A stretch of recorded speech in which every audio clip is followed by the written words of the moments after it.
African American witness in the city of Dallas. We are getting ready to celebrate our 150th year of existence. Founded by freed slaves in July of 1873.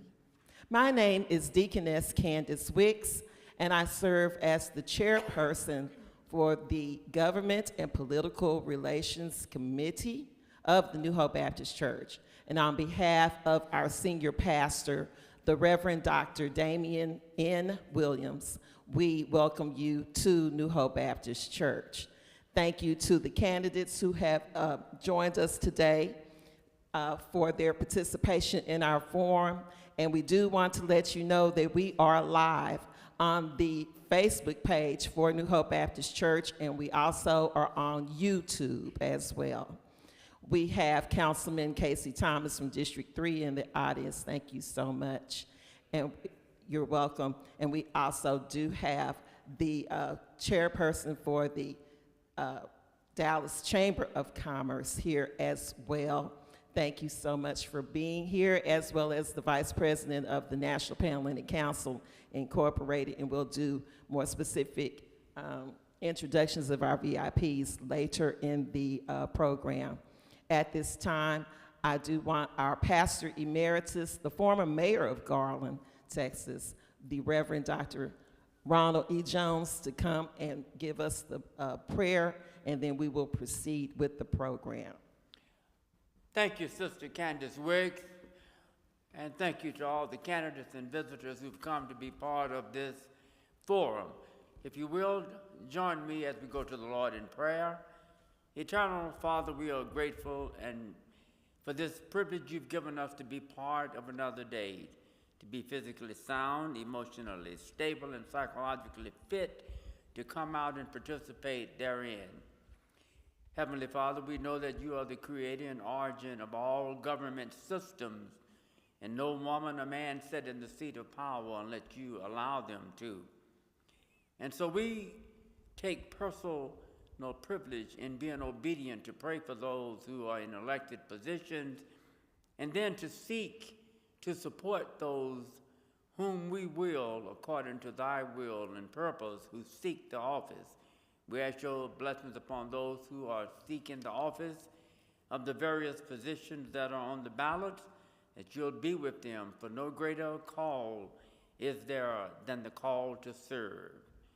Let those who are listening and those who are attentive and present be mindful of what is being said, factor it in, and make a choice of whom they think is better qualified to serve the citizens of this great community. In the name of our Lord and Savior, Jesus Christ, we do pray. Amen. Amen. Well, everybody, I would like to say thank you for coming.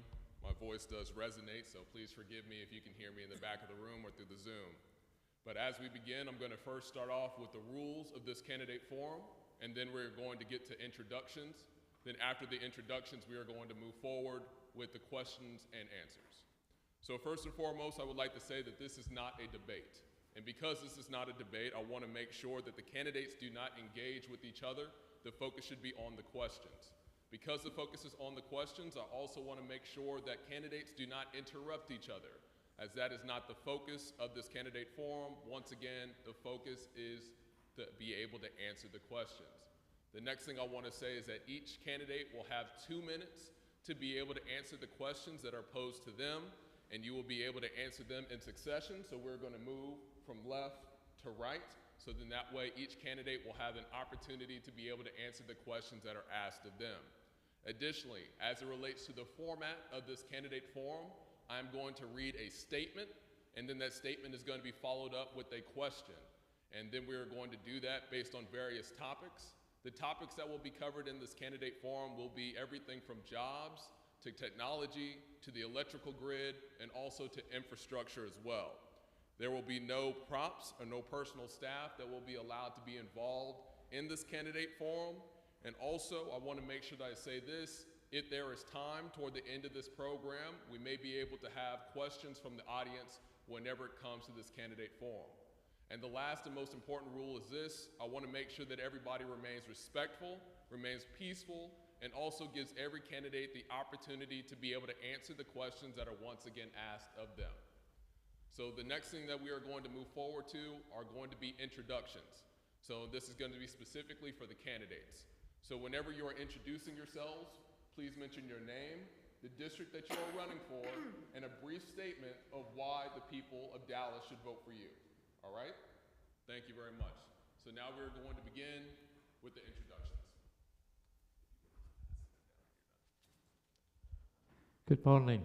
My name is Joseph Miller, M-I-L-L-E-R, and I am a candidate for District Council 14. This is my first time running for political office, so everything is news to me. I'm really came here to hear what the problems are that you are having as regards to the city. I have no agenda with or no alliance to any political party, and I'm an engineer, electrical engineer, and I worked on the DART rail system, bringing that to Dallas. I think that's all I've got to say at the moment. Good morning. My name is Zarin Gracie. I am Dallas City Council candidate for District 3. I've worked for the City of Dallas for over 16 years in the Office of Procurement, Economic Development, the Budget Office, the Controller's Office, and I ran the Office of Business Diversity. In addition to that, I've served as the District 3 City Planning Commissioner, as well as the President for the Dallas Public Facilities Corporation. In addition to that, I'm the executive pastor at Concord Church, and I've served through ministry. I've served my community for a number of years, and really just want to take my service to the next level, using my experience both in the community as well as on staff, and really make a difference in City Hall. Thank you. Good morning. My name is Denise Benavides. I am a candidate for Dallas City Council District 3. I ran in 2019, got pregnant, couldn't run an efficient race, but I got 8.5% of the vote, which told me that this district is asking for a different type of leadership. I sit on different boards. I sit on the board for the Hispanic Women's Network of Texas. I sit on the board for DFW Slow Foods. And I also sit on the board of my own nonprofit called La Monarca Foundation that helps immigrant families when they come into the United States. We help them transition. I feel that the people should vote for me because our district is changing. The numbers, the demographics show that it is important that we show diversity in our district. I am first generation Mexican American. I am fully bilingual. And we have various parts of our district that have been severely underserved. And so that's what I'm here to do, to help the community that needs to be heard and to include all people. Hi, my name is Serrano Keith Baldio, and usually I'm the president of a newspaper. I'm usually over there, not over here. But the reason that I'm over here is because in this election in Dallas, this is the lowest quality of candidates that they are. I had a newspaper in an all-minority community. I saw their needs, and I went after the government consistently and politically to try to get them to fulfill the needs of the minority community, and they consistently failed in that effort. In so much that they tried to shut down my newspaper 4 times with criminal charges and everything they could, but I'm still standing here today because the law says that I can call out the government on their incompetence and everything that they're not doing to help the minority community. In District 10, it's segregated. It's like Highlands, and then it's the rest of us. We're 64% minority in the community, but we keep losing. There's no representation. They're trying to shut down a church right now and demolish it. We should be building churches, not shutting it down. There's no resources or multi-purpose center to help the 64% minority in my community who looks like me. But everything goes to Lake Highlands because that's the base that elects people. So my job is to get minorities to come out and vote and elect me so I can represent them for resources, money, jobs, and everything that needs to build that community, not dump poverty housing in it and tell us that's all we're worth. Thank you. Good morning. Thank you for the opportunity to be here. I'm Priscilla Shacklett. If you click my name up, comes Priscilla Presley, so hopefully that will help you remember who I am. I'm running for office because I have the time now to devote full-time to the situations that are going on here that affect everybody. My background is strong in business, which I bring to the table. I graduated from college with a degree in education, secondary education in English, and I went to work for AT&T. For 12 years, I worked in revenue accounting. I worked my way up. I was responsible for millions and millions of dollars of income, how we spent it, the accountability for where we ended up at the end of every single month.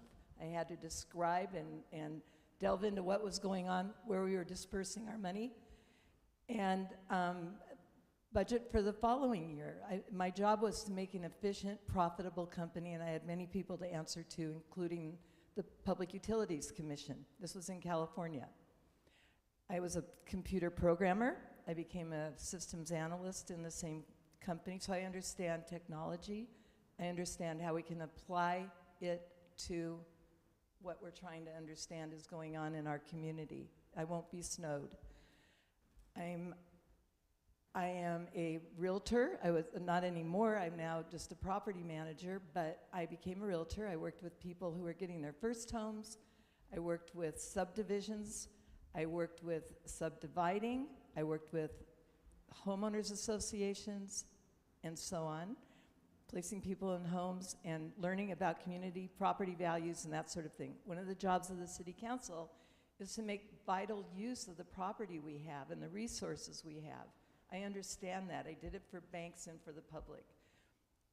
The last 10 years, when I moved to Dallas, I was taking care of my grandson, and it was a full-time job because both of his parents worked. So I am completely familiar with the current opportunities of parents, and I will know what parents are going through. I do know. I was just there, and now I'm ready to devote my time to this. Thank you. Thank you very much.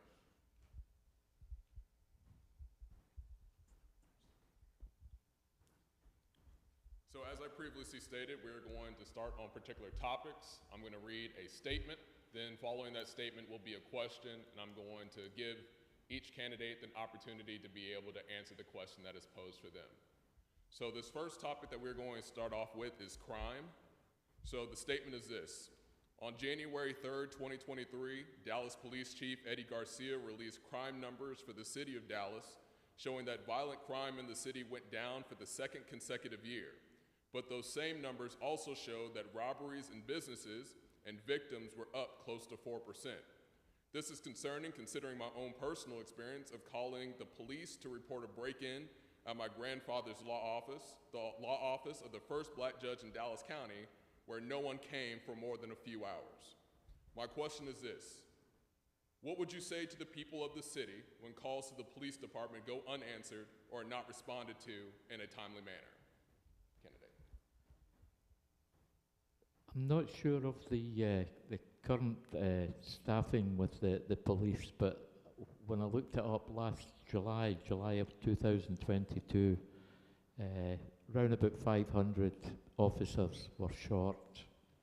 They needed to hire about 500 officers. People say get cops on the beat. Can't do it if the officers are not there. We need to be able to keep officers, not just that they hire and then eventually leave. We've got to give them proper salaries so that they don't leave Dallas and go to, say, quote unquote, safer communities. Get the police out on the beat and not just sitting in their vehicles, and give them a good salary. Thank you. Thank you.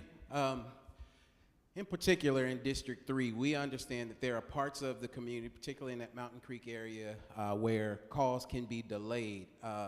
In this case, it's because the lack of a substation to cover that area. We have that substation there in the district, but we need one closer to cover the areas over in that Mountain Creek area. So that's the first thing. Second thing, he touched on it, is the recruitment. We understand that recruiting police officers can be a challenge, as well as understanding that as we're recruiting police officers, that officers are retiring, changing careers, changing cities, and things like that. So one, yes, I think we've done a good job in terms of protecting the police budget and allocating that to not just focus just on crime, but also focus on the needs of the community in terms of the if it's a mental call or a less threatening call.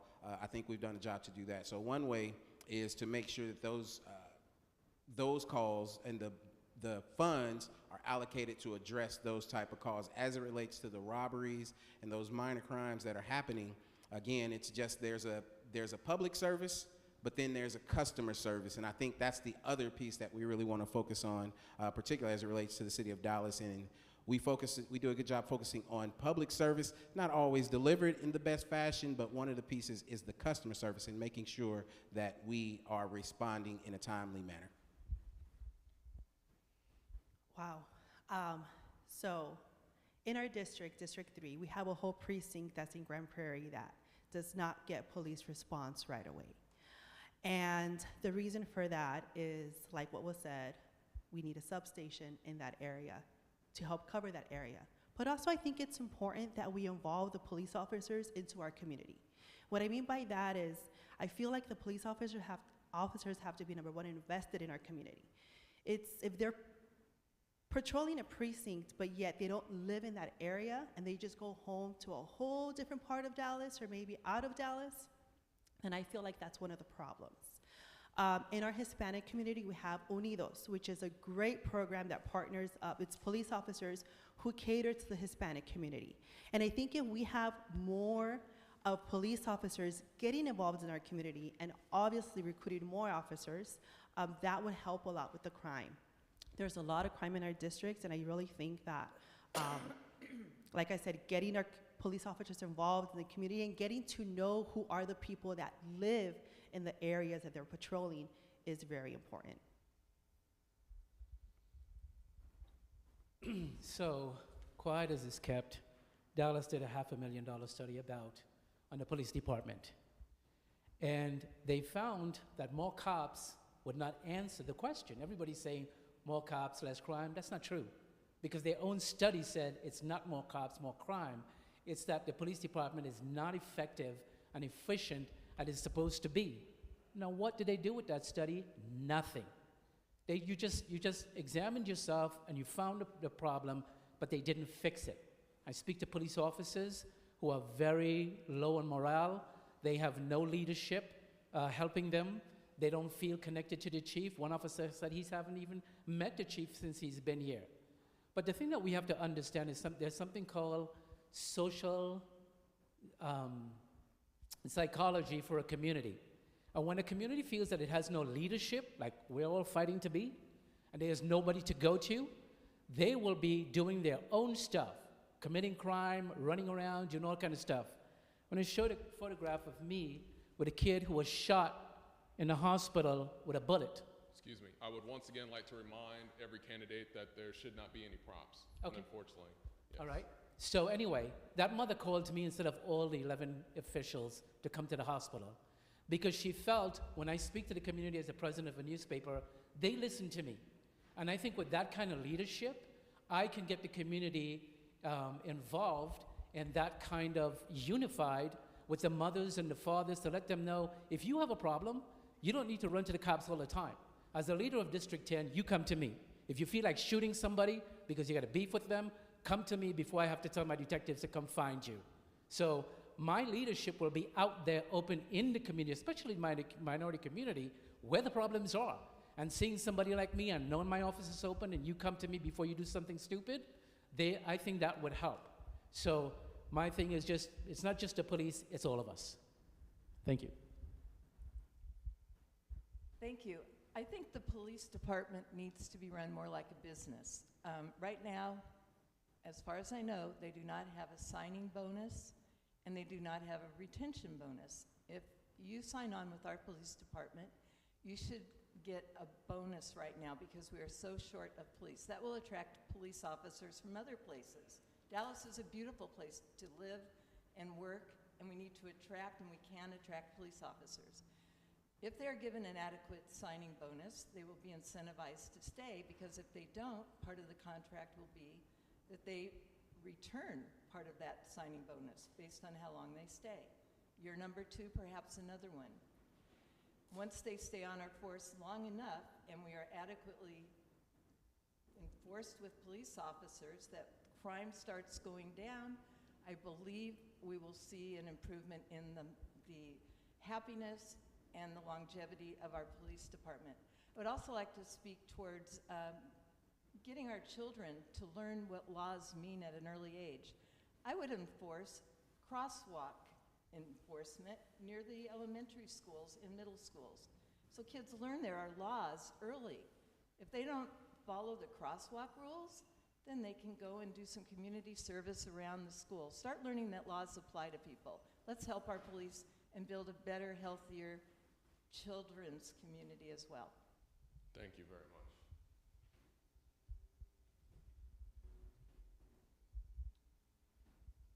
The second statement that I have is this.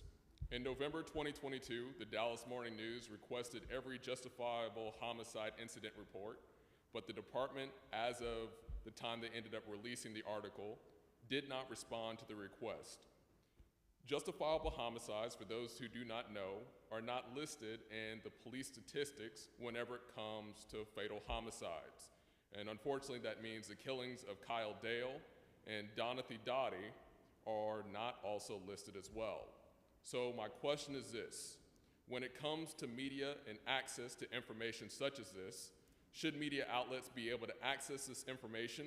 And if not, what is the reason why media outlets like the Dallas Morning News should not have access to these kind of reports? I'm a great believer in the Freedom of Information Act. I've been dealing with Dallas Area Rapid Transit on that issue, and it's very, very difficult to get answers from these authorities. Although it's nothing to do with there's nothing to do with this district, but they come back and tell me that it's security and the public interest that we do not divulge this information. Well, that's a load of nonsense in my case. And all we can do is just keep asking for the information. You are entitled to it as the public, and just keep asking and asking and asking. What is it they say in the good book? Ask and you shall receive. Knock and the door will be open to you. So persevere. Keep asking for all information. Thank you. Access to information for, I believe it's justifiable homicides is the question. One thing that we need to factor in, first and foremost, I believe in a transparent government. Absolutely. I think if the information is available, it needs to be submitted to the public. That's first and foremost. However, there can be some conditions that apply in terms of, considering the people involved in that crime, the families that are involved in that crime. Is it still under investigation? Is it still ongoing from that perspective? So as long as it's an active investigation from there, I think there needs to be some level of consideration in releasing certain information. But once that information is closed and the situation is closed, then I think absolutely that information should be made available to the public there. But I think there still needs to be some consideration for those families who've gone through those traumatic events as well. Transparency is key, and should that information be released? Yes. But there's also very delicate information in those reports. And until all the details are figured out, then I believe that information should be private until the family is okay with that information being released. And like I said, transparency is key, but in a lot of these reports, there's a lot of sensitive information that maybe the family is not aware of yet, or maybe they haven't processed completely. And so I think respecting the privacy of the family is important also. So we're talking about the media, not private families, because private families can go to the prosecutor's office, have private meetings, and they can explain things to them. So I am media, and I try to get information all the time, and they tell me no. I remember in New Jersey, the mayor's son was caught stealing something, and the report was closed. And I filed for a copy of the report, and they said it was open. But two officers who was friendly with my newspaper came to me and says, here's the report, and it says closed. Yet, they said the report was still open and they couldn't give it to me. And I just did an interview with the Observer, and this question came up, and I said, I am going to create a liaison for the press in my office because I am the press. And the only information that I would be barred from is the ones that ongoing investigation that will affect the investigation. There's information that does not affect the investigation, and if I go to the lawyers, city lawyers, and the police chief, and I say, look, does this affect the investigation? And he says no, then it's being released through my office, through my liaison, my press liaison, to the press, to the Dallas Morning News, the News 7, or whoever wants it. My office will create that liaison, and I said it to the Observer 3 weeks ago, because it's important that the press gets information from the government to give it to the people. And right now, that is not happening in Dallas or any other city. But because I'm already the press, and I know what information needs to go, and sometimes people do an Oprah, they have to wait 7 days. No. When I am the councilman of District 10, you come to me, you said they're not giving it to you, my liaison will go and get it for you, and you can get it through my office because I have the authority to do that. Oh, and if it says it's sensitive, I'll ask the chief, is it sensitive? Because I know how this works. Well, it's not going to affect the investigation. Good. Then send it to my office, give it to the press, because every press have a timeline. They have a deadline, and I will make sure they meet that deadline. Thank you. My feeling is that we want to get the clearest, most transparent information out to the public that we possibly can. We've had a lot of misunderstandings between the government, the press, and the people. We've had a lot of unfortunate deaths because of people getting wrong information. And then we've had people who haven't gotten justice because of wrong information. So I believe in transparency. I understand that about a liaison between the government and a trusted press where we get the truth. If we get information too early sometimes, we get the wrong impression of what happened. It's important, especially when homicide is involved, that the people understand what happened, they believe that justice will ultimately come, and you're guilty, or you're innocent, excuse me, totally off. You're innocent until you're proven guilty. Clear, concise, interesting, clear, genuine, honest information. That's what the public is looking for, and I think we'll have a peaceful society if we start communicating with one another. Thank you very much. For the next question on crime, the statement is this. When Chief Eddie Garcia took over the Dallas Police Department, the department began working with criminologists from the University of Texas at San Antonio. After dividing the city of Dallas into football field-sized plots, the department noticed that just 50 out of the more than 100,000 of those plots accounted for as much as 10% of the entire city's violent crime. This has led to the Dallas Police Department increasing its presence in those particular areas. This model is even being accepted in other Texas cities, such as San Antonio. But this is not done without some pushback. Some city councilors are concerned about the collateral damage this style of policing can cause to community members who live in those areas, especially in the wake of the murder of Tyree Nichols by the Memphis Police Department. The question is this: do you have any concerns about this style of hotspot policing? If so, what are they? And what can the city do to make sure these policing practices are done to keep community members safe and prevent collateral damage? Well, I think the figures speak for themselves. According to what they're saying, the figures released since Eddie Garcia became the police chief, the crime has gone down, and because of these, what he's saying about saturating certain areas, I think Deep Ellum is a good example of that. So I'll go along with what the experts are saying, and if the figures bear out what Chief Garcia is doing, then more power to him. As it relates to, I believe it's what do you call it? Hotspot policing. Hotspot policing. I think the science and the rationale behind that approach, I understand that. I think where it can get a little bit off base is in terms of managing the expectations up front.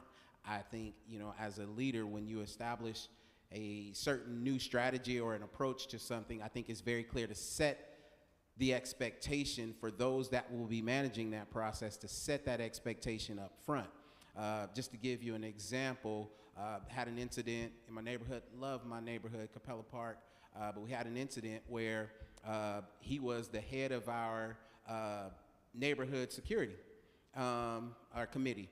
He was sitting in his car having a conversation, and one of the neighbors called the police. Now, we had to have a conversation within the community in terms of what that looks like when you call the police. You call the police super excited, like you literally have a gun pointed to your head, then that's how they're going to show up. In the same situation, I think when you come up with this and you understand that these are the hot spots within the city where the crime is high, if you're an athlete, a soldier, whatever you may be, that automatically gets you amped up. And I think it's the responsibility of leadership to bring that down and help manage how they go into these communities and how they respond to these calls. Understanding, yes, it is high crime and it is violent crime in some cases, but there's still community and people that live around that, and we need to be sensitive to that. And I think having that conversation before they go into those communities and doubling down and making sure and reinforcing that, I think will have a significant impact, as well as mobilizing the community to assist them in that effort as well. So it's not just the police going in thinking they got to go and clean up something, change something. It's also working with the community. And in many cases where there's violent crime, there are a lot that are helping already. I feel like hotspot policing is very much targeting a community because arguments can get heated and the cops could come in and into a situation that they really don't know what transpired to get the people to that point. So again, I'm talking about getting the police involved in our communities to get to know the people that live in our communities, because if you're calling an area hotspot crime, but yet there's children living there, there's mothers living there, there's fathers living there, there's little kids living there, that don't think of their community like that, they're gonna feel like they're targeted. And especially in my district, District 3, that has a lot of immigrant families that come from traumatizing situations in their own countries, that see police as being militarized, that triggers trauma, that triggers mental health issues. So how is a police officer gonna target a spot and say it's hotspot policing when there's a mental health issue probably in that area that has not been addressed? There is severe trauma in that area that hasn't been addressed. So again, I'm going back to getting the police involved in their community, getting to know our community, getting to know who lives there in order to be able to police our community in the correct way and help all people in our district feel safe. And that includes LGBTQ, that includes Hispanic, Spanish-speaking only community members, and that includes African American, English-speaking only community members. So a patient comes in the hospital and he's got a bite on the leg. The doctor is not going to work on his arm. So that's what that study basically said, work on the leg. I'm not going to fight with the chief here because I've not sat down with him. I don't know his plan. He seems like a nice guy. But thank God the cops in my community, District 10, are wonderful people. And if you ever come into one of my places gun blazing, we're going to have a problem. So I want to make sure that under my environmental social psychology, we deal with the community from the root of the problem, not trying to cut off the branches. So I want to make sure the cops in my district, when they go, District 10, when you go after the community, that you are went in there first. And since we're in the church, do you remember when they went into the promised land they were going into, they sent 12 men instead of going guns blazing into the promised land? I want to make sure the cops send people in, meet the community, know them. And there are hot spots, and there are criminals in District 10. I mean, deadly criminals. But I don't want you coming in gun blazing to hurt them or other people. Send in the men. Do your work, which they did, and they found 21 hardened criminals in District 10. So they're doing the right thing in District 10, but I'm not sure about the murders, the gun shooting, all that kind of stuff. The chief has to explain that to me, what went wrong, what could go wrong, what can be avoided. And like I said, I haven't sat down with the chief. I don't know his plan, because he can't really talk about his tactics publicly. And unless I hear that, I can't really oppose anything that he's doing right now. So I would like to when I sit down with him, I'm sure he's going to tell me. But for right now, there's no gun blazing in my district unless you have intel, major intel into that crime area, and you're going in because of that intel when nobody else can get hurt. But again, do the root work, do the root problems in District 10 to find out who's who, what's what, because I know we got criminals there, and I'd like to see them gone. But I'm just going to trust the chief for now in District 10, and I love the cops we have, they're good, so I'm just going to leave it as that. Thank you. Good police need to be brought on our force. We do have a lot of very good police, but this recent murder where 5 police officers ambushed and killed a gentleman revealed that one of them was an actual felon. If we lower our standards because we're not willing to pay our police officers, then that's what we're going to end up with. We need to be very selective in the police officers we get. I think that just makes sense. We have plenty of reports everywhere on Nextdoor of minor crimes, I guess you would call it, where people don't even report them anymore. People's handbags are getting stolen, their cars are being broken into, the tires are missing. All these things, people don't even know if they're supposed to call the police anymore.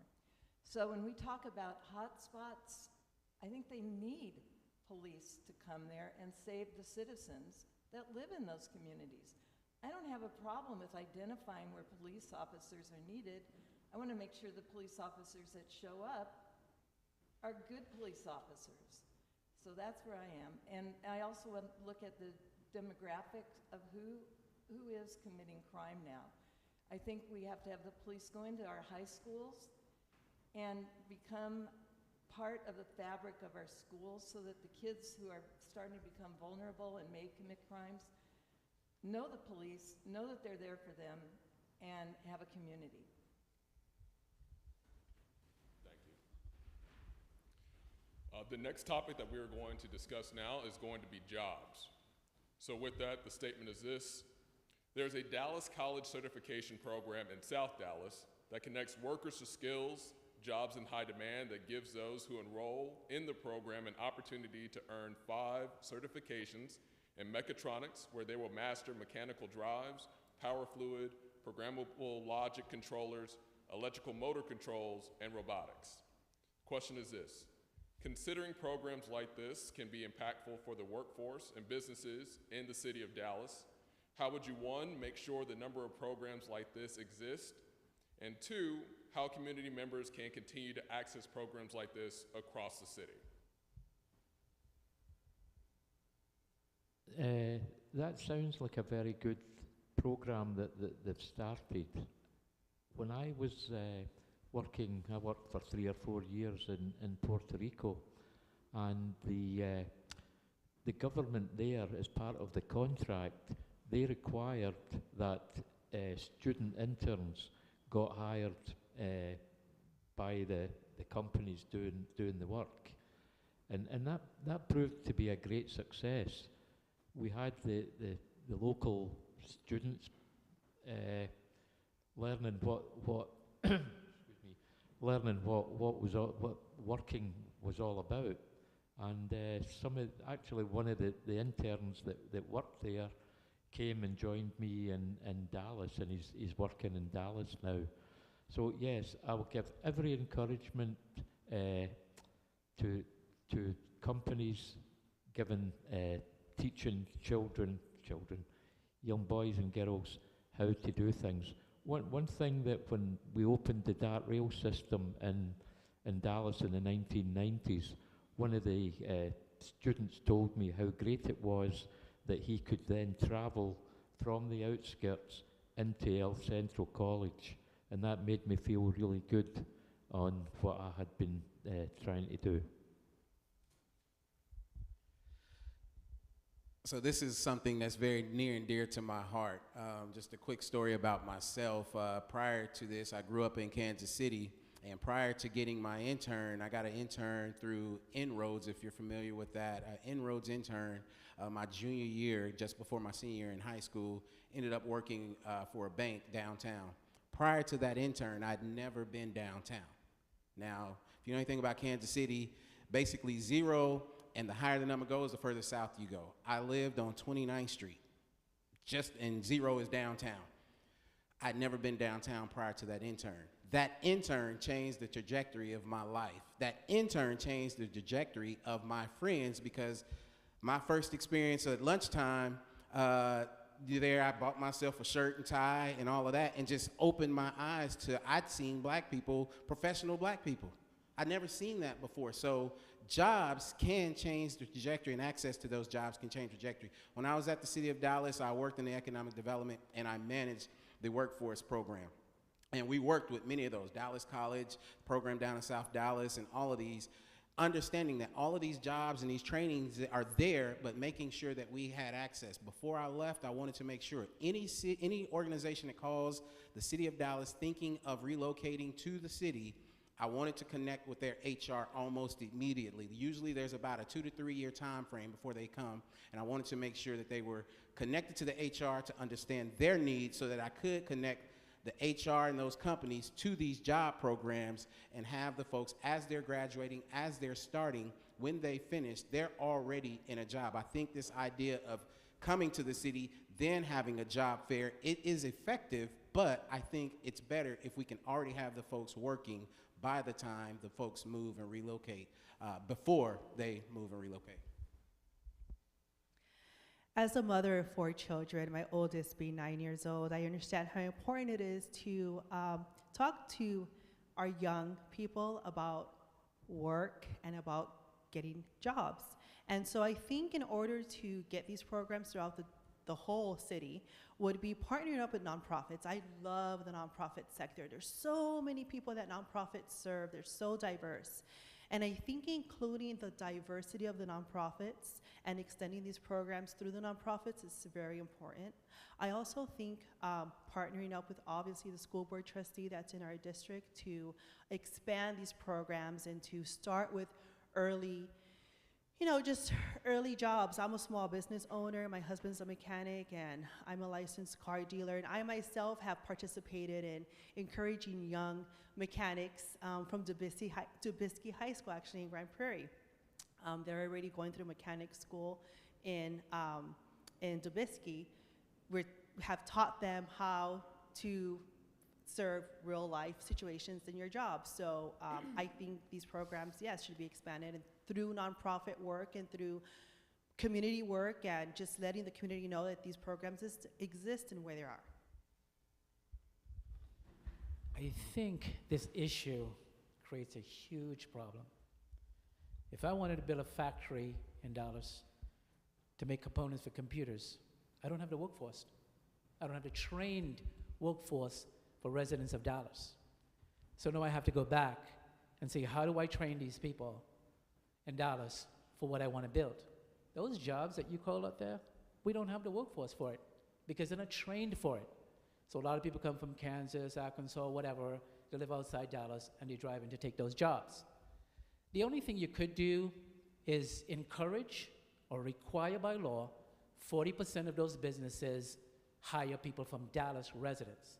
And then it comes back to one, they're not trained. So now you got to go back and train them. There was a gentleman by the name of Edward Deming who went to Japan when Japan was a nothing country after we bombed it. And Edward Deming was the American who made Japan the powerful country it is today because the people were ready, willing, motivated, wanted to work, wanted to train. We don't have that. And we need to implement that first. And that's not an easy thing to implement. But as a leader, as leaders for District 10, I need to tell these people, this is what you need to do to get the jobs that you just mentioned. And you have to be trained for those jobs. Otherwise, outside is going to get it. So we can't say, hey, here's all these jobs, give it to Dallas residents. Dallas residents may not be ready for those jobs. But if they are, you have to encourage the company or implement a plan for the company to hire 40% at least of Dallas residents who are qualified for those jobs. So that's the problems that we're facing with that right now. Thank you.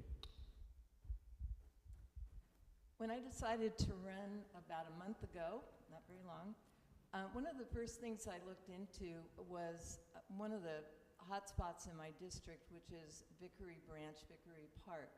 It is an underserved community, high-density housing, and I wanted to know more about it. I drove over and I saw this gorgeous high school, but according to greatschools.com, the graduates, or the people that get through most of the high school there, are not prepared to move on in life.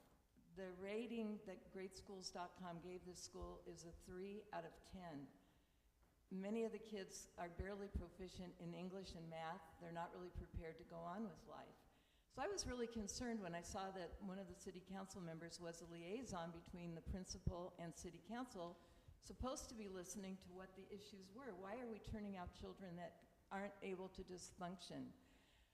What I learned, which was very positive, is that there is a trade school under construction right now in Walnut Hill area. Kids from that high school will be bused to this trade school. And maybe they're not all college bound, but they are going to be able to learn a trade and become productive in our community.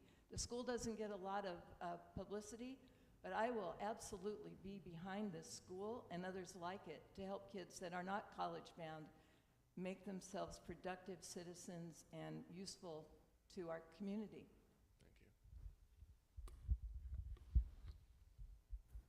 Thank you very much. So for the next question, as it relates to jobs, is this. The city of Dallas is about to go through some major changes, with the Dallas City Council approving plans for a new $2 billion convention center and the construction of Southern Gateway Park. With these new projects are also concerns that minority business leaders and workers, especially those from the Black, Hispanic, and Asian communities, may be unable to participate in those projects or will not be adequately represented in the contracts and workforce. So my question is this: what can be done to ensure there is minority representation in the contracts and workforce for these particular projects? I'm surprised that you're saying that because when I've been working with DART and other transit agencies all over the United States, it's in the contract, the goals. It's maybe around about 6% for DBE goals, women minority goals. You put it in the contract to the who would be the prime contractors, and they've got to meet those goals. That's it. One of the last things I did before I left the city was completed the city's availability and disparity study. And that's really a study that's done in order to check the availability in the Dallas market, the availability of minority and women-owned businesses in the Dallas market, to see what the percentage, the participation percentage could be. When we finished that study, as an example, I think construction was 25%. The goal was 25% minority participation. On the other side of that, we ended up, because of the availability, we ended up changing those goals to like 32%. I ran the office that managed that program. So one of the things I'm especially looking forward to is coming back to the city to see there were a number of recommendations to help increase minority and women-owned business participation on city contracts. So that'll be one of the first things I'll be coming back to check to see what was implemented from there, and then making sure that we continue to implement those changes. More specifically, I managed during that time the participation on the Redbird Mall as an example, to ensure that we had minority and women-owned participation on that. In this case, Peter Brodsky, the owner of the mall, understood what it meant to the community and had no problem, so we were able to get a significant amount of participation. The number slips my mind now, but it's just a matter of monitoring and ensuring that the participation, not only what they say they're going to do, but what they actually do on the other side of the project, their particular phase of the project, making sure that they stick to those participation goals. My office worked with those minority contractors when there were problems. They were listed but not being utilized. Our office had conversations in order to protect the relationship between the minority contractor as well as the prime contractor. We would have those conversations to preserve the business relationship, but also make sure, hold them accountable to meeting the goal. I will continue that in my office. As a business owner who's a woman and who's also a minority, being Mexican, I think it's important to have informational sessions on what is available for a small business owner to participate with the City of Dallas. Sometimes these processes are very difficult. I know for myself, it is very difficult sometimes to go through the process. You don't understand it. There's all these questions, especially when you're a small business owner and when you're like myself, who's a mom and pop. So I think it's important to, my type of leadership is grassroots, so the people don't come to me, I'm gonna go to the people. So I'm gonna seek out those minority businesses, those black and brown businesses that could contribute to the growth of our city and to the growth of the contractors that we need. And so that's very important. And so like I said, informational sessions are important, going to the people and seeking out those minority businesses that could contribute to the projects that are going on within the City of Dallas. I'll tell you what you can do for minority rights.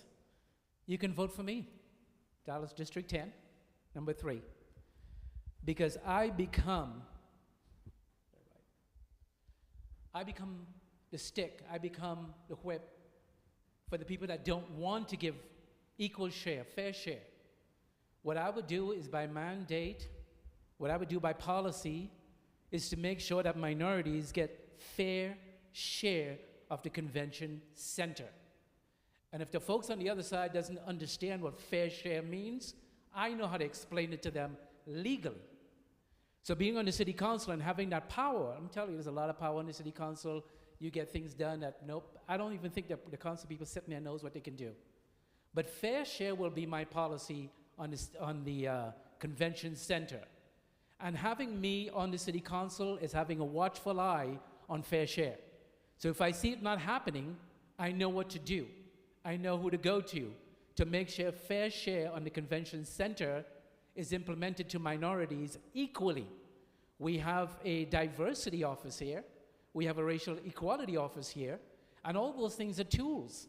People don't understand that the city council members' seat is a tool to get you what you want. But if you're a minority and you want those tools, unfortunately, you have to vote for a minority, because I've been here. I see the advantage that they have over us, that they can do, but I know how to fight that, because as the president of a newspaper in a minority community, I have fought this fight before.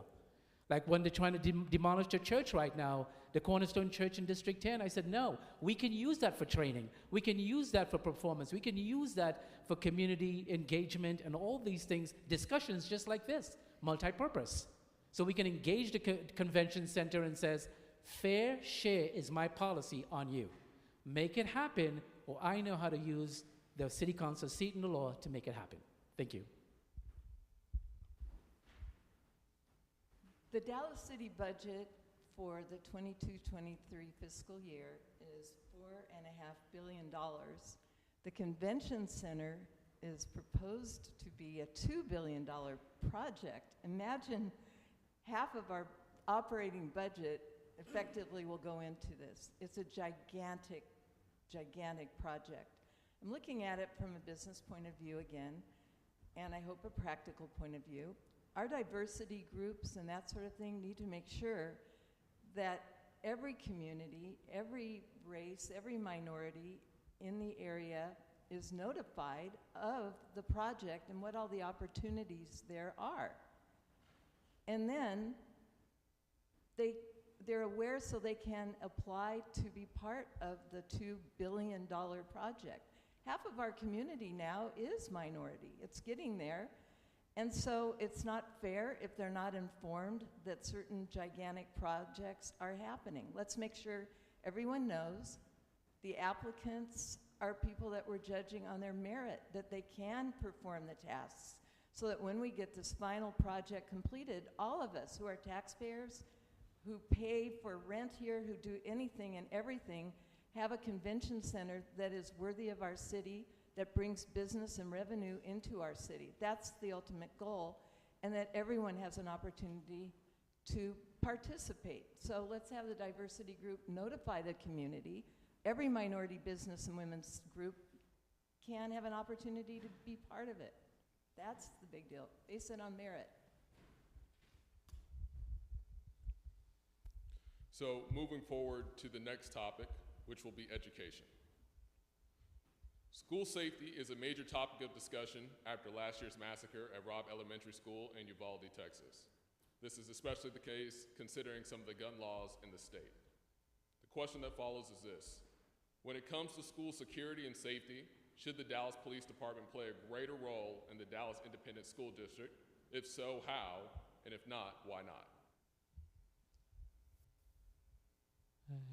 Yes.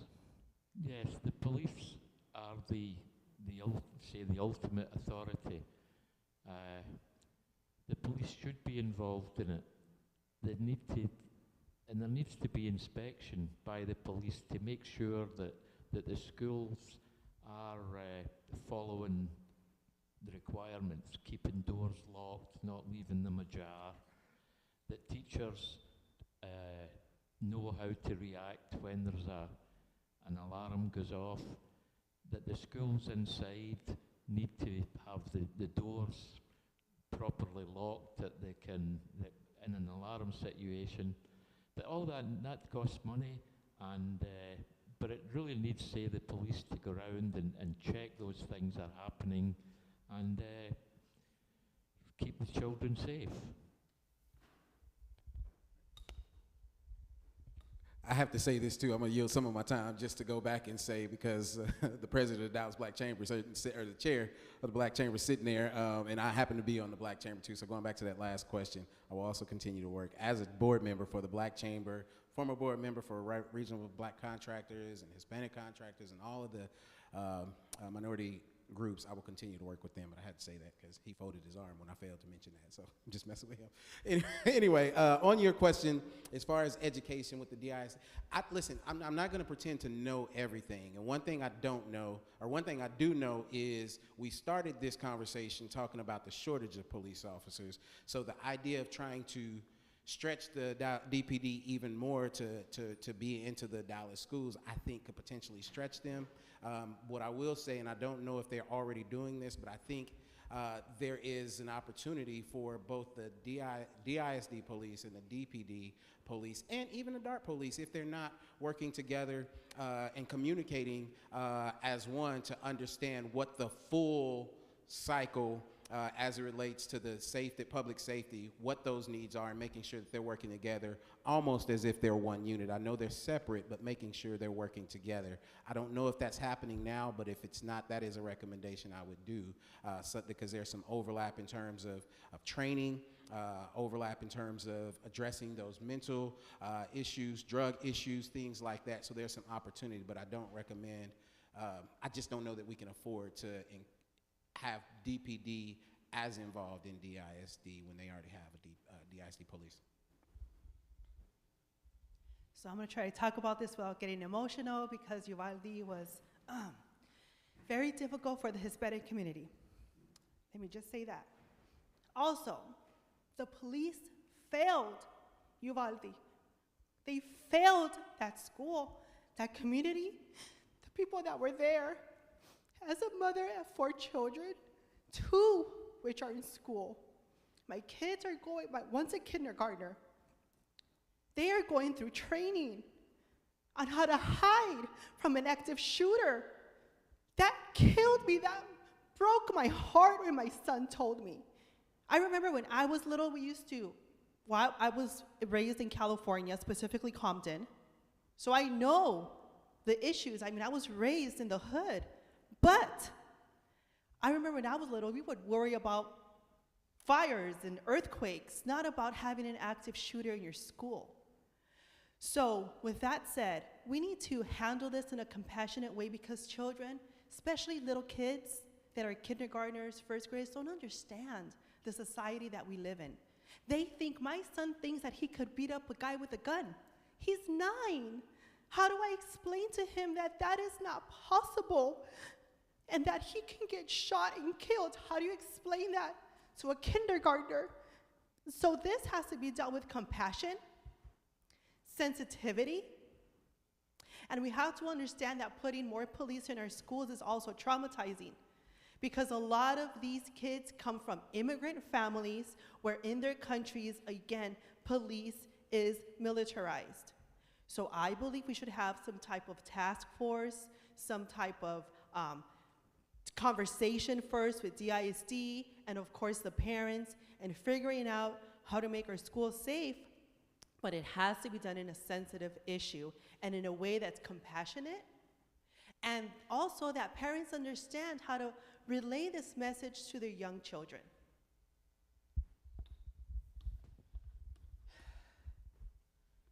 It's unfortunate that we live in a society where young folks want to kill young folks.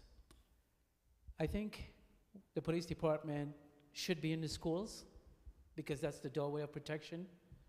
But I also think we need more vision here and that the police department needs to stay one step ahead. I think the police department needs to have a zone outside the school, not just inside playing defense. And I think that's missing. So they need to go outside the zone, and they don't have to do it. There are security companies that does it. So they can stay at the door, the security company does that. But it's unfortunate that this is what we have to do. But if you look at something like 9/11, you can never be too careful. People cross our borders, they live in our country, and they do this to us. So no matter how much security you put up, if they want to get through it, they'll get through it, or they'll wait outside for those kids. Something will happen. So that's why we need to make an effort inside the community. All those mothers who have single boys outside there playing around, no school, no education, that's a potential killer, as far as I'm concerned. So we need to get into the community and find them before they find us. And that's why this FBI says, you know, we can't make a mistake once. All they have to do is to get through. All the time we have to watch them. One time on their hand is we get hit. So it's unfortunate we live in Dallas, and kids are going crazy. Kids are going crazy all over the place. But again, it's the mood of the community. It's kids that have nothing to do. So we got to go find them. We can't just stay here and play defense. We got to go find out what's going on in the community. We have to do that kind of intel to the mothers that have kids that's not doing anything. And those kids are going to come after your kids. So what we have to do is to expand the defense for the kids. So do I think that DPD should be in the school? Absolutely. I spoke to Chief Major Phyllis yesterday, and after the shooting of the murder of one kid, she said her officers are already in the school. But that's not enough. We need to have intel, we need to expand, and we need to go further to find out who those boys are that not to do anything that's going to come after these kids. And I think they do a good job. They watch the social media, they see them going crazy, and they try to ask them questions, they go after them. But I think we need to have a more suspicious, not us, the community, but the police department, to go after them. Thank you. Well, a big problem at Uvalde was a lack of security for the school facility. A door was left open, a crazy person went into the school, and everything went down that was just atrocious and horrible for children.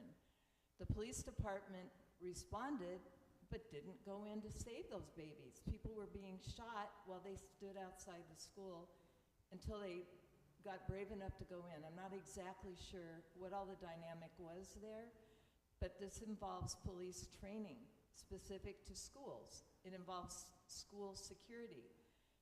Teachers and the people involved in the schools need to be sure that the doors are locked, the simple things like that. and that we do have a particular budget. It is now at $1.8 billion, where we can find money to have security officers in the school. Again, going back to my crosswalk thing, I want kids to learn at an early age what laws mean, and there will be consequences if you break them. Hopefully that will follow them through from kindergarten till they are graduating from high school and know that laws matter. They do.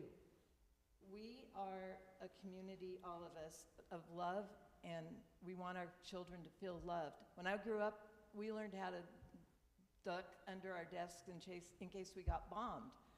And I grew up okay. I mean, the kids need to know security steps to take. If the school is under attack, they need to know what to do. I don't think there's anything wrong. I'm sorry if it will traumatize kids more if they are attacked than it will be for them to have a routine in place where they kind of know that one person does this and one person does that, and they'll all be safe. It's part of being a responsible school community. Children can learn. They'll be okay. Be safe. So as we move forward, I do want to point out that this is an emotional topic, personal topic for a lot of people, so I just want to take a moment to say thank you to the candidates for answering openly and honestly. So the next question that I have about education is this. The COVID-19 pandemic has made teaching difficult, that is the reality, and it has also caused a teacher shortage in the state as well, which has led more than 40 school districts around the state to move to a 4-day school week. Considering that that is the case, also Mesquite ISD was one of the school districts that also considered this move as well. My question is this: should Dallas ISD possibly consider a 4-day work week whenever it comes to teachers in the classroom? And as a slight follow-up, what is the balance whenever it comes to the priorities between the needs of the teachers, parents, and students? No, I'm definitely against going to a 4-day school week. We've spoken on other questions about the lack of education of students, younger people coming forward, that they can't read, they can't write. That going to a 4-day work week is not an answer. Definitely is not an answer. If anything, extend the school days. How do you do that? Well, get more teachers trained, or use, have the children need to be there. Children working from home on Zoom doesn't work out. Have the teachers there, have the children there, and give them a proper education so that they can meet the demands of industry when they leave school. I've shared this story many times. My mom was an educator. My father-in-law is an educator. My stepmother-in-law is an educator. My mother-in-law was an educator. My wife is an educator. So I can appreciate the stress and the strains that teachers have in the classrooms, even before the pandemic, the stress and the strain that teachers have there. We've learned, especially during that pandemic, I don't know about y'all's households, but I was convinced that my kid was gonna have to repeat the grade because, leaving it up to us and trying to make sure that they're there, and we also have careers and things like that, it can be a strain on families from that perspective. But I think, to my guys' point here, I think from an education perspective, I don't know that children can afford a 4-day week. There's too much that, educationally, a lot of our children are behind. So I think that 4-day week would only continue to cause a decline in their education.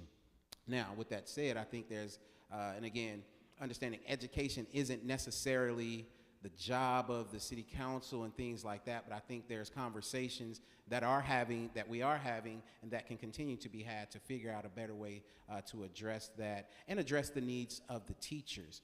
Yes, some of it was pandemic, some of it is in curriculums and the things that they're changing that they seem to, nobody seems to have control, especially teachers, or a say in what that can look like, and pay. So you have a lot of other factors that are contributing to the decline in teachers there. But I think from a policy perspective, I think we can continue to work with DISD to figure out why teachers are leaving and see if we can put some things in place to keep them in terms of salaries that they've demanding and deserve, as well as just in terms of the structure. But I think that's something that we can work together with DISD to work through. COVID was very difficult for me to teach my kids and be a small business owner. At the time, I only had one in school, and he did fail. We did, stay a grade. But no, we shouldn't have a 4-day school week because sometimes parents can't afford that. Parents have to pay for after-school programs and all these things so that their children can participate in because they're working. They don't get off till 5, 6, depending on traffic. They sometimes get home later.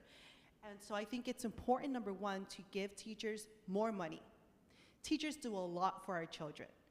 And they deal with a lot of little personalities. I have 4 at home, and they all are unique to their own personalities. So I think teachers are angels because they deal with a lot of little kids that we don't know the situation at home. There could be trauma, so they act up in class. And, teachers have to be patient, so we have to give teachers more money. That is starting a fact. And we also have to provide them with supplies. A lot of the times teachers are asking parents, hey, could you send this, could you send that? Not all parents could afford to send their kids with consistent things every single time. And so I think it's important that teachers don't have to pay out of their own pocket for something as simple as pencils, erasers, Kleenex. I think it's important that they get provided that. So number one, we need to pay the teachers more, and we need to provide them with the tools that they need to teach our kids, our children that are in school. Another thing is that, being in school is hard for some kids. Some kids learn faster or slower than others. And so I think minimizing the classrooms for the teachers is important. I've heard of teachers having like 30 kids in one class. So I think that's also important to look at. I think this is more a question for the school board commissioners because they have the resources, the power, and the position to address this. But I'm going to give it a shot as a city council member, and I am president of Christian Heritage US, where I teach kids. I put 50 kids in a class, and I teach them about difference between a wage worker and an entrepreneur, and I try to motivate them to get out of the mindset that this is all you can be because you're a minority. I try to show them the aspects of wealth and all this kind of stuff. Sadly, what we're dealing in this country today is if you look at Tony Robbins and all these people making millions of dollars, you have powerful people going to be motivated because where they are is not enough for them. And the teachers and the students, where they were, they are now back here as far as motivation is concerned. So they are not motivated. They are back here complacent. I don't feel like going to school, 4 days, 5 days. It should be an ambition in the kid. It should be an ambition in a mother to say to your kids, we're not going to be poor, we're not going to be this, we're going to be everything, and we're going to go to school, we're going to study, we're going to work hard, we're going to get you that education so you can get a good job. This is what we need to do to beat the next guy. This is what we're going to do from a minority perspective to not let people who are privileged get the job, but we want the job too. We want a seat at the table. So let's get out of this pandemic, let's get out of this mood, let's get out of this mode and be what we need to be. And so as a mother, as a parent, you need to get that into your kid and motivate them that you're not going to be nothing, you're going to be somebody. And to be somebody, you got to fight, you got to learn and learn and learn and learn and train yourself to be that. So don't let the pandemic beat you, beat it. So 4 to 5 days, it doesn't matter. Somebody said that 4 days is actually working and improving. If it works, it works. If it doesn't work, go back to 5. But you need to motivate your kid and tell him, you're not going to be poor, you're not going to be behind, and if you stay complacent, you are going to be. So you have to motivate your child and yourself. Thank you. I agree with Denise here that a 4-day school week is not a workable thing. People, working families, need their children in school 5 days a week. That's what their family economy is based on. They don't have the money to pay, and it's a lot of money for all the extracurricular stuff. Try keeping your child occupied all summer long and you could go bankrupt. So, in my opinion, we need 5 days a week at school. They need to be productive, where the children are coming out with a good education. And we need teachers that feel a calling. It used to be it was a calling. It was like being a pastor. You wanted to help children. We need to pay them adequately. We need to make sure that the children that are coming through the schools have a good home environment. That's one thing we need to focus on, is that when the children come to school, they have a respect for the teachers, that it isn't turning into a really crisis-oriented job every day, that the teachers want to come in because the parents are there to support them. So let's, as the city council, make sure that we support teachers and the community that they serve. The parents need to respect them. The children need to be taught to respect the teachers. And 5 days a week will help our children become the productive, educated citizens we need, whether they go to trade school, straight out of high school, or during high school they go to trade school and then come out of high school and work, or they go on to college. We need the children's education to be a top priority. Happy teachers, supportive parents, 5 days a week. Thank you very much, everyone. We are going to move forward to questions about the electrical grid, energy, and technology. Before I ended up reading the statement and asking this first question, I do want to point out that although these particular questions might not be specific to the work that the Dallas City Council does, it is important to be able to know your individual thought processes whenever it comes to these questions. That gives everyone the opportunity to have a fuller understanding of how you will be able to approach different issues, questions, and challenges that you may face in this role. So with that, the question that I have about the electrical grid, energy, and technology is this.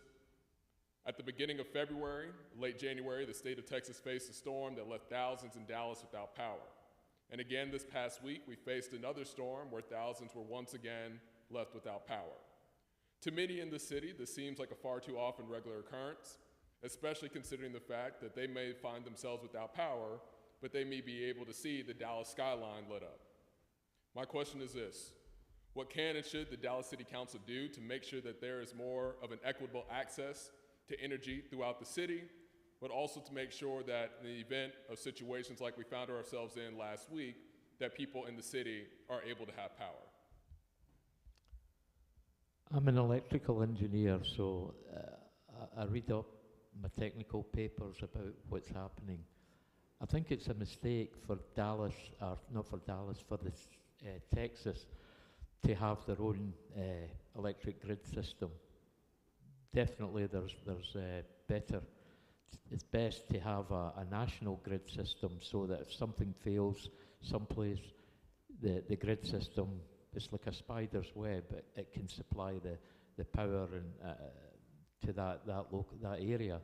The other thing is in Dallas, they're losing power. People lose power because of tree limbs falling on the lines or ice.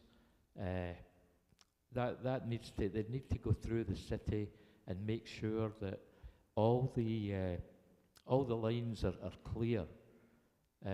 Like in Puerto Rico, there's a 300-foot distance between the electric pylons and the trees. We just need to clean up the city and stop these things happening as soon as we get an ice storm or something like that the branches fall on the power lines. Thank you. When citizens lose power, our residents lose power, that is a quality of life issue. One of the things I want to make sure that is our quality of life continues to improve within District 3. Obviously, lack of power is a quality of life issue.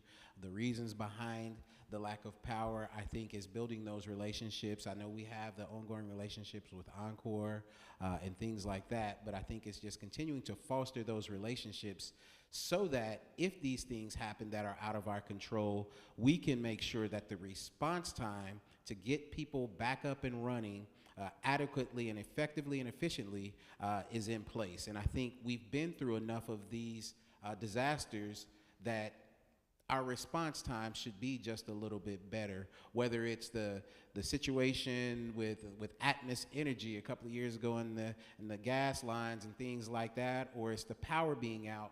Again, I want to focus on the response time, whether it's response time for crime, response time for services.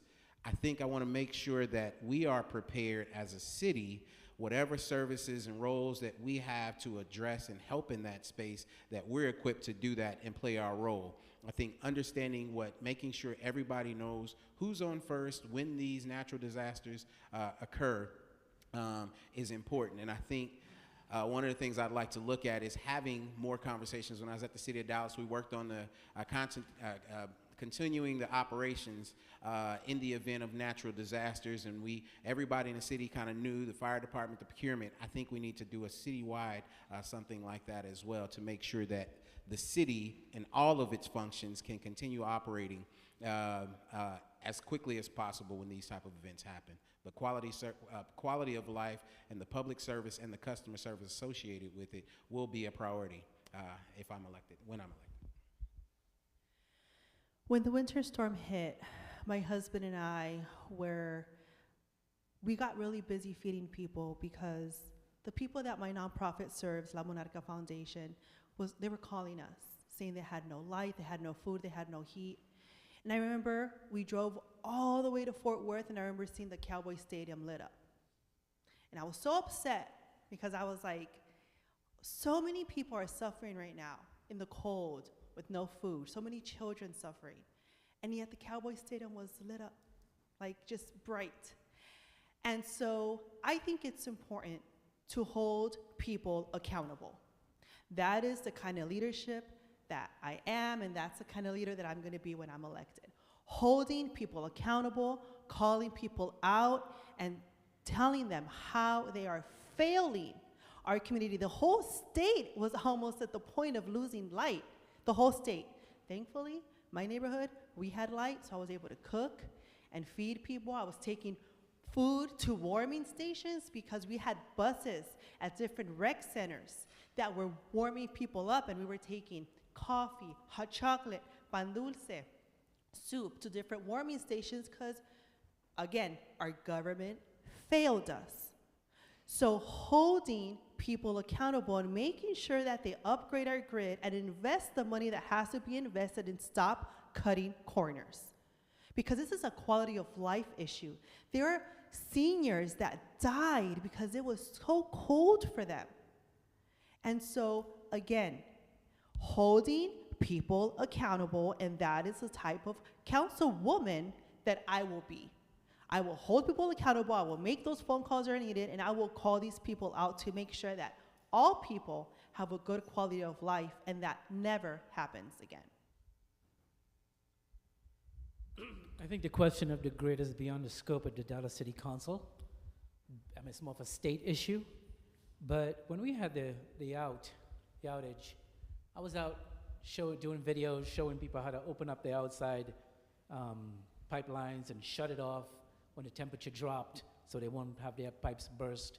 I was at Home Depot, I was at Kroger's, I was everywhere showing them where's fire logs, where's the water, where's the milk, who's out, who isn't out. And that's because I wasn't a city council member. If I was a city council member, the first thing that I'm going to do, and I said it before, there will be a District 10 Office of Emergency Management, specifically for my district, to respond. I can only respond. I can't tell the governor what to do. People tried, and he still won the election. So the thing is, we can only respond, and you have to have a preemptive strike, which is you have to go outside and look at all the trees that are sitting on those lines, that when they are not cut, they will break those lines, and you're going to have an outage. And when there is an outage, how fast is the response time to get to that? So I think we have to have a response time, analyze the response time, and tell the people, look, if 5 of these lines are broke, how fast can we get it fixed? So we need to have a book created ahead of time to tell the people 5 lines, we can fix it within 6 hours, and then we need to have that ready. It's not ready, there's no vision for it, and I will try to create a response to the outage instead of trying to do what the governor is supposed to be doing. And my Office of Emergency Management will respond to weather, to crime, to shootings, to everything else. And I think that would be incorporated in it. A preemptive strike to stop it from happening. And when it does happen, can we get the fire department, the police department, and shared services, not just with Dallas, SID, and the county to respond all three together. So we're not alone in this. Thank you. Yeah, emergency preparedness should be a top priority for the city council, and I agree. My District 13 will be a place that will be unique in that we will have emergency preparedness in place for our district, but the city council as a whole needs to take a stand and be prepared. I was looking online and I saw that we still have a city council subcommittee for COVID. I didn't see anything for emergencies. And together we need to make ourselves prepared, educate the public. What is it? Where is your meter box? Where is everything that supplies your house with energy? Where can you help yourself? What steps can you take to be prepared in case of an emergency and in case you don't have power or heat? Educate the community, but the city council needs to be in touch all the time with our utilities and make sure that the infrastructure is kept up and that we know what the response times are and where to go first. No hospital grid should go down, that's for sure. So anyone who lives within an area of a hospital should feel safe that their utilities will continue to be operational even in an emergency. And then everything else needs to be closely adjoined with that. I think that's what I have to say about it. As far as the power grid goes, all we can do is react. We cannot control it. Thank you, everybody. I appreciate your responses. We are going to move forward to infrastructure questions. In 2016, the Dallas Morning News was told that the city of Dallas needed to spend $128 million every year to maintain overall street condition with zero degradation. Since that time, street quality, especially streets in Black, Hispanic, and Asian communities, have continued to have poor conditions.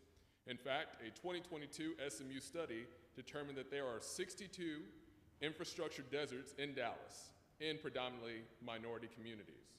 And these would be considered small-scale areas, such as structures and facilities that need support, such as sidewalks, crosswalks, and public transportation access, which are considered highly deficient.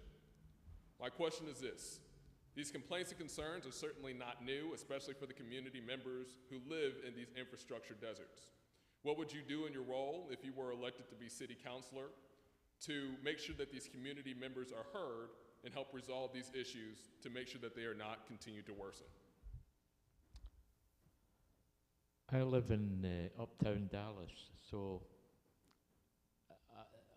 we don't really have those kind of problems in uptown, downtown, District 10. Yes, there's potholes and the potholes need to get fixed. But if I was a city councillor, I would be given every support to these other districts. They're entitled to have good roads, even sidewalks, and all the other things that go towards a quality of life. I would be supporting those councillors. What we're talking about here is just equity in terms of public service. I keep stressing this: public service, customer service, equity. This is one of those situations. I've worked in the city. I know the red tape and the necessary red tape, and I understand what some of those excuses are, and I understand the story behind those excuses. As a council member and a former city employee, they understand that it's going to be really hard to tap dance with me, because I understand one of the things is just absolute accountability. absolute accountability. They're going to tell, well, these roads aren't as bad. They're a grade C, grade B compared to some of the other roads and things like that. Well, I'm not necessarily interested in the grades. I'm interested in the last time these roads been fixed and what we're going to do about it. And this is, I'm going to call it absolute accountability. There is no acceptable answer to allow these streets to go untreated, to allow these sidewalks to go untreated, to allow the services not to be received, particularly in the southern sector. So for me, it is going to be a level of accountability that's there, and it's going to be a consistent accountability and a relentless accountability to the point that if those things aren't being addressed, we will begin to have conversations in terms of calling them to the horseshoes so that they can publicly explain why those issues, particularly in District 3, have not been addressed, whether it's streets, whether it's the trash not being picked up consistently, the recycle not being picked up consistently. There is no acceptable answer for that. I'm not waiting till I'm elected to bring this issue up and to help my community, especially the Hispanic community, figure out how to address this issue. I live in Southern Oak Cliff, part of my district, which is one of the most underserved parts of my district. I live in a highly Hispanic district, which again, leadership has failed the Hispanic people in my district. As I block walk, and I hear conversations that people are having with me about how they're being underserved, one of the biggest things are potholes, their trash not being picked up, just various things like that. What I'm doing right now is I'm addressing with the community how they could go through 311 and see if they can get that stuff looked at, but I'm also directing them to our current councilperson's office and making sure that they call him and let him know, hey, we're having these issues and we're severely underserved. Arcadia Park is in my district.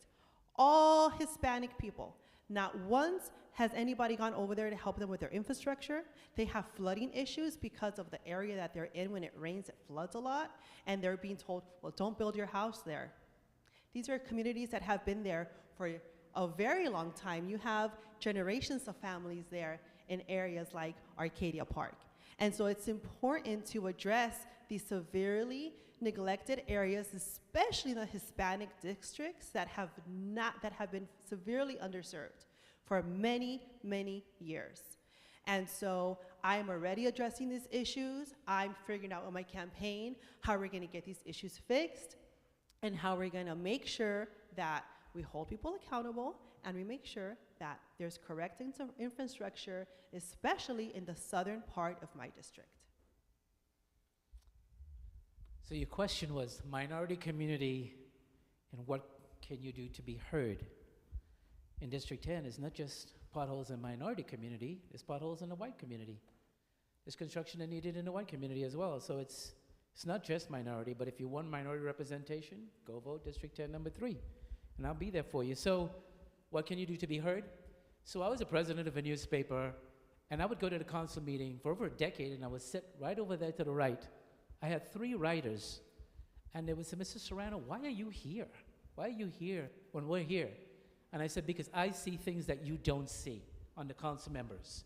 I see the interaction. I see the kind of deals happening there that you guys don't see. And so for District 10, I will be open. So we're going to have a local office. We get a local office. I'm always in the community. My office will address issues. The community will come in, and they will be able to speak to me directly. You're not going to be a liaison. You come to speak to me directly. We're going to be open. Hey, Mr. Serrano, this is happening. That's happening. Not just potholes, but everything else. Because the question was, would you be heard? Now, on Forest Lane in District 10, they fixed one little stress, $20 million. Another little strip, same strip, $25 million. And then they came back for another $7 million. So one of the things as far as road construction and things that I'm going to do is an investigation to find out why it is 3 times you fix this and it's still destroyed. So I am going to make sure that I am there to listen to people. I'm there for the minority community and the white community stuff that's happening over there too. And if it's not happening fast enough, why is it not happening fast enough? Money's coming from, not our budget, from the outside federal government to fix these streets. So where's the money going? How fast is it going to fix these streets? And my job is to find that answer for you. My job is to bring it to you and find out if there's anything that I can do with the tools of my office to make it happen effectively and efficiently. Thanks. Well, I'm white, and my street isn't at all perfect. It gets torn up. I've lived in this house for 11 years. 5 times it's been torn up by Atmos and kind of patched. It's getting worse and worse. I can barely drive down my alley because of all the potholes. In my opinion, as a city council person, I need to evaluate all of the streets and alleys and infrastructure. I want to know, I think, does the city council currently look at the demographic of a community and decide to spend money there? Or are we looking at need? We should be looking at where was the last problem? Where was the last street repaired? How does it look? Are we making the utility companies that keep digging up the streets and causing even worse problems, are we making them take out a permit, and does the building department come out and inspect it after to make sure the street has been restored to what it was before? Or do they say, this is a Hispanic community, therefore we're not going to come out and fix it? I'm not really sure what's going on, but as a city council member, to me, where it's needed, we go. We fix it. It doesn't matter what the composite of the community is. We want better streets. We deserve it. We pay a ton of money. There's a lot of money coming in for the federal government and from our local taxes. Every street should be good. We should have sidewalks, no potholes, and accountability for people who are making repairs at our expense to make things right. Thank you very much. Now, this is going to be a slight follow-up question to the question that I just posed as it relates to infrastructure, and it's also going to involve the city's budget as well. So to put the previous question in context, according to that same SMU report, low-income neighborhoods in Dallas are 2.2 to 3.5 times more likely to have highly deficient infrastructure than low-income areas. Additionally, predominantly Black and Hispanic neighborhoods are up to 5 times and up to 3 times more likely, respectively, than predominantly white neighborhoods to be highly deficient. In fact, the same research was conducted for the cities of New York City, Chicago, and Los Angeles, and compared to those cities, Dallas had the worst infrastructure conditions and the highest inequity of those cities. So whenever it comes to the city's budget, considering some of these issues that we've discussed so far, what would your priorities be when it comes to the city's budget? When it comes to the city's budget, my priorities will be to to do the best that I can to give support to the other districts that are having problems. I've realized today, just listening to the conversations and the answers, that yes, there is a big difference between the north area of Dallas and the southern, like Oak Cliff and these other districts. So yes, I will give my support to the city councillors for these districts. Again, when working in the city of Dallas, one of the things I remember us going through was a budgeting for outcomes. That was the approach that we would take to the budgeting process. We wanted to make sure we were budgeting for the outcomes that we desired. Say what you want about T.C. Broadnax, but when he came in, I have a tremendous respect for a Black man that comes into this city, understanding the history of this city and introducing boldly equity. We changed and started budgeting for equity. I will continue ensuring that that becomes the conversation, because when you're budgeting for equity, the conversation between your colleagues that should change if everybody is for equity. And when you do that, again, looking at some of the stats that you just listed, understanding that there's been a historical neglect in the southern sector, budgeting for equity should be an easy conversation with some fighting. I understand it's going to take that, but that's not anything that I'm a stranger to. I've been fighting for equity even as a city employee and will continue to do that. But Budgeting for equity says that we're going to look at our pool of money, that $4 billion, and we're going to make sure that those funds get allocated in a way that we no longer ignore the studies that all of these professionals are doing across the city. We no longer ignore that, but now our budget and our actions as council members are now reflecting those studies and making sure that we're there to address it. Again, extreme accountability from there, and hopefully we'll have colleagues that we can work with who appreciate equity, and it won't be that big of a discussion to have. The important part is identifying the issues in the southern sector that are neglected, which are a lot. If you're not driving through your district, through your community, then what are you doing? So also it's important that the southern sector of Dallas gets their money before North Dallas when it comes to bond money. A lot of the times, North Dallas gets their money first on their bonds, and then our money for the southern part of Dallas gets extended throughout 4 or 5 years projects. Why? When the southern sector is highly neglected, as we can tell, with somebody that lives in Uptown, doesn't have the issues as somebody like myself who lives in the south part of Oak Cliff. So, southern part of Dallas needs to get their bond money first to fix our streets, to fix our infrastructure. Luckily, I'm married to a mechanic, so every time my car gets hit with a pothole, my husband fixes it, but not everybody has that ability. So it's important that we identify the parts of the southern sector of Dallas that are being neglected and talk to the community when these bond meetings come up so that they could have conversations of the streets that need to get fixed, because obviously the people that live there are the ones that can tell us what needs to get fixed, and making sure that we get our bond money first before the northern part of Dallas gets it. So the budget as it relates to minorities, Dallas did a study, spent $1 million to find out you can't have these conversations without talking about racism and redlining. So, $1 million, and that was the answer. I've been following this for 5 years. So as far as the budget is concerned, you're talking about investment into the minority community, which is not there. So in my district, we're segregated. We're like Highlands, where most white people live. Over here, it's like a maroon. And we always get an official over here that looks out for over here. But being a minority, I get to look out for here and them, because my wife happens to be white.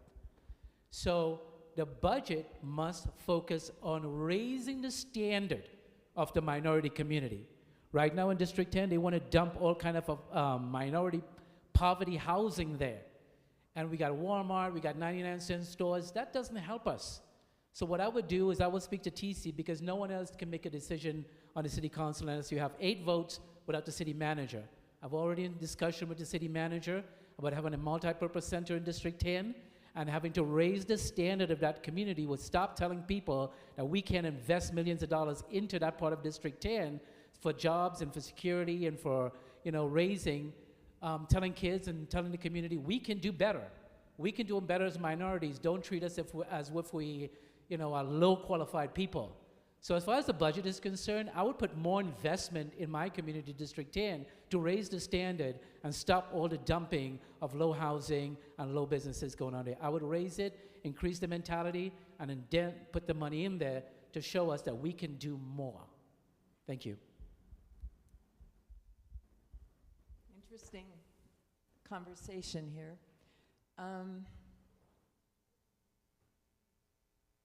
I'm not sure what's going on in the city council right now when I hear that different segments of our beautiful Dallas are being treated differently. How come people individually aren't being accused or just taken out of hiding if they're on purpose keeping certain parts of our community from having the infrastructure they need?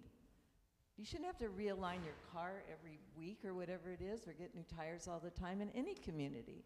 So I guess listening to my fellow candidates here, my thinking is, as a whole, as the city council is a productive, unified group, that if we're gonna hire outside consultants, let's look at the whole picture, focus on what actually needs to be done so our community overall has a more equal feel. I've driven in downtown Dallas and I feel like I'm in some third world country on some of those streets. They're horrible. I have a friend who lives in South Dallas, this a very good black friend of mine, and I asked her, is crime really a big issue with you? She goes, even more the streets, they're horrible. So, you know, my streets may not be as bad. I don't get why the city council is discriminating against certain parts of the community. Let's look at it all. Let's make all of our streets good. If that's where the money needs to be sent to a part of our community that happens to be Hispanic, so be it. We're just looking at equality in streets. It doesn't have anything to do with what color we are. Let's make them all good. I can't believe they've been discriminating on that level. Thank you very much to the candidates for answering that question. The final question of the day is going to be this, and then after I ask this question, I'll give every candidate an opportunity to provide a closing statement for why they should be elected.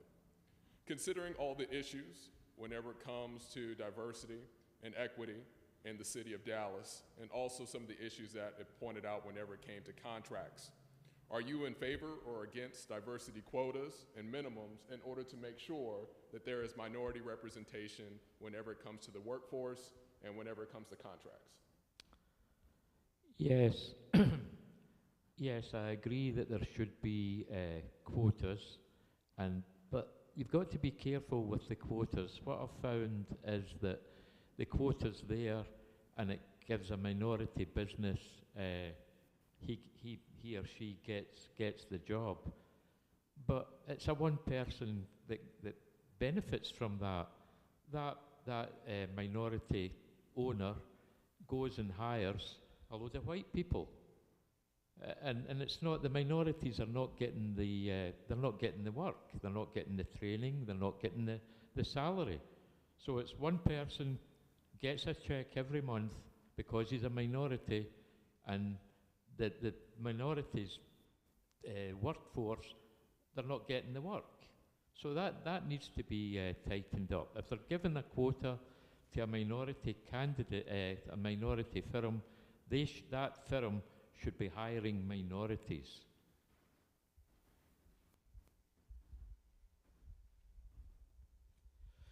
When I was in procurement, we worked a lot. Obviously, I ran the Office of Business Diversity, and that was our primary responsibility, was ensuring that we had minority participation on city contracts and things like that.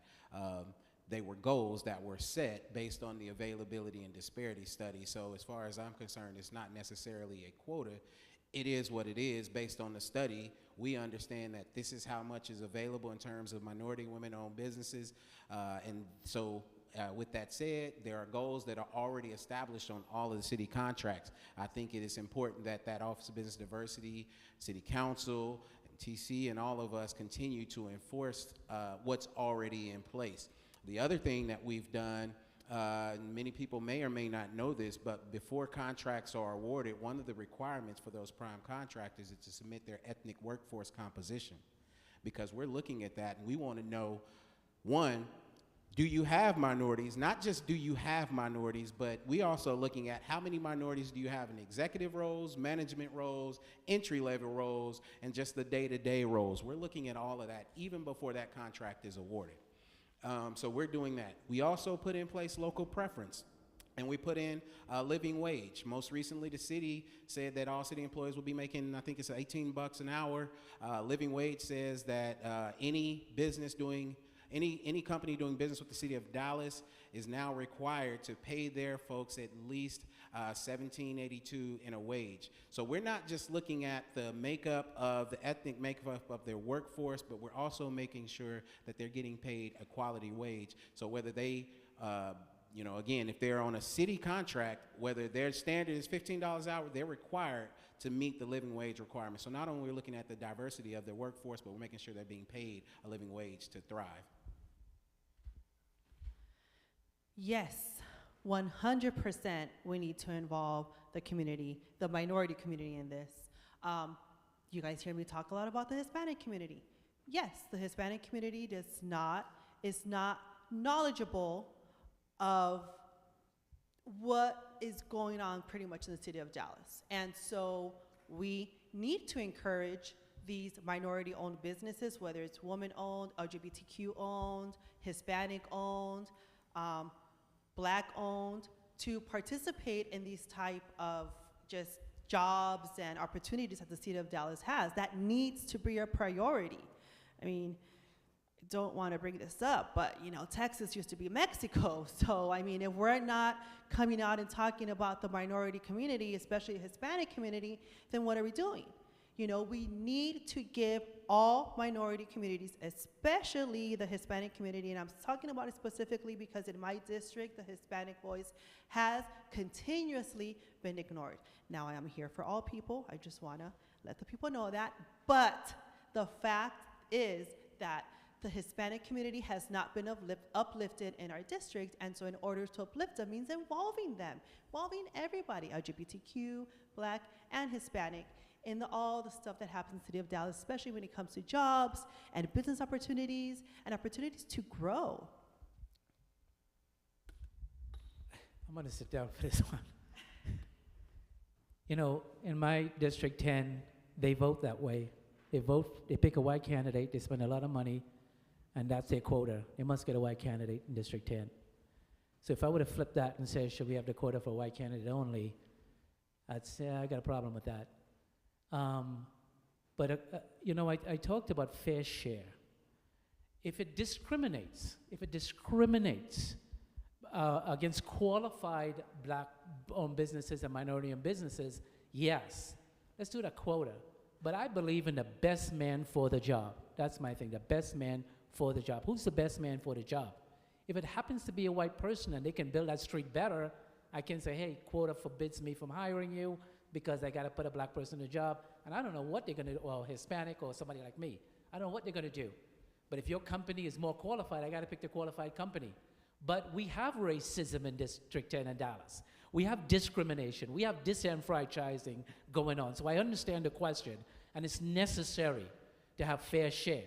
So if that eliminates the discrimination and the redlining and give it all to white companies, yeah, then yes, let's look into that, but make sure we have fair share with equal opportunities for the right man for the job. So it's not, you can't say yes or no to this because of that discrimination and because you have qualified people that may not get the job. So if I'm the council person, I would kind of have, you know, is there racism here? Is there discrimination? Yes, then let's put that in place. If there isn't in that sector and it's the best person for that job, then let's not. So I will kind of do fair share on that one as well. Thanks. Yeah, I think our real goal is to make sure that every community knows about the opportunities. Going back to the convention center that's going to be built, $2 billion. I wish we could just have a blindfold on. We could look at bids because the opportunities have been proclaimed loudly and to every corner of our city. Here are the opportunities. Here's what you can do to build this. Here's what, regardless of who you are, you bring us a bid, you bring us your workforce, and if you're the best company, person for the job, you're gonna get hired. We take the blindfold off. If it turns out they're all white, of course we have to pay attention to that. Why is that? And we do want a diverse representative community serving and being part of our community, and we want to blend and not have all this divisiveness. Let's look at capabilities and make sure that everybody in our entire community knows the opportunities that are there. They have equal opportunity to apply and be chosen. And as a city council member representing District 13, it would be my job, my honor to make sure that everybody is engaged and that we have a productive, great community. That's what it's all about. Thank you very much. So lastly, this is going to be the closing statement. For each of you, you're only going to have 1 minute in order to be able to provide your closing statement. And if you wouldn't mind, just please, once again, just sharing your name and the district that you're running for and why people should vote for you. Thank you. My name is Joseph Miller. I'm a professional engineer, now retired, and I hope to represent District 14. I came here to listen, and it's been very enlightening for me to hear how, let's say, the other half live. Don't write me off because I'm some rich kid or son that came from, lives in Uptown. I came from poorest slums in Glasgow, Scotland, when I was growing up. I know what it's like to live in an apartment with my two brothers and my mother and father with a one bedroom. We never had an inside toilet. I cannot forget that. I don't want people to be living like that now. That's why I'm here. I want to make a difference in people's life.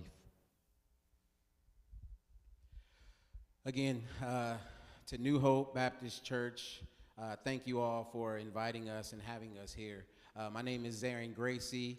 I'm running for District 3 City Council. I am on place 3 for District 3. Vote for me. But listen, I've spent my career serving.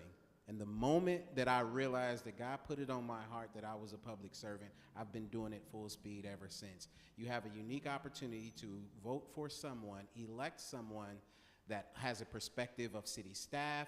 I've served as planning commissioner, Public Facilities Corporation. I have that perspective. And then coming in to offer a unique leadership role on the city council with those perspectives. I'm running because we do understand what those needs are. I've been fighting for those needs, and quite honestly, I hit a ceiling inside of City Hall. So I want to be able to take that influence and my experience and have an impact outside. Vote for Zarin. I want to thank the church for inviting us. My name is Denise Benavides. I'm also running in District 3.